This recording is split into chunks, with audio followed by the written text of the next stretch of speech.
ഗോവിന്ദചാമിയുടെ jail ചാട്ടവുമായി ബന്ധപ്പെട്ട വിഷയങ്ങൾ സമഗ്രമായി അന്വേഷിക്കുന്നതിന് പ്രത്യേക സംഘത്തെ നിയോഗിച്ചു.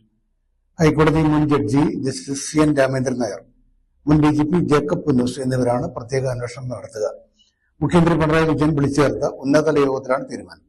Chief secretary doctor A. Jayathilak, DGP Rawada Chandrasekhar, പൊതുമരാമത്ത് സെക്രട്ടറി K. ബിജു, ജയിൽ മേധാവി Balram Kumar Upadhyaya, intelligence additional DGP P. Vijayan എന്നിവരാണ് യോഗത്തിൽ പങ്കെടുത്തത്.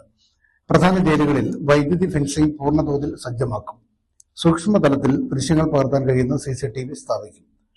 5 വർഷം പൂർത്തിയാക്കിയ ജീവനക്കാരെ സ്ഥലം മാറ്റും. കൊടും ക്രിമിനലുകളുടെ അന്തർ സംസ്ഥാന ജയിൽ മാറ്റം ആലോചിക്കും.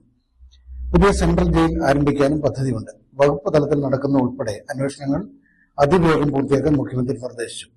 അതിനിടെ ജയിൽ ചാടാൻ തനിക്ക് ആരുടെയും സഹായം കിട്ടിയില്ലെന്ന് ഗോവിന്ദചാമി പോലീസിനോട് പറഞ്ഞു. പണം കൊടുത്താൽ ലഹരി കിട്ടുമെന്നും ഫോൺ ചെയ്യാൻ കഴിയുമെന്നും വെളിപ്പെടുത്തിയതായി വിവരം പുറത്തുവരുന്നു. Positive news.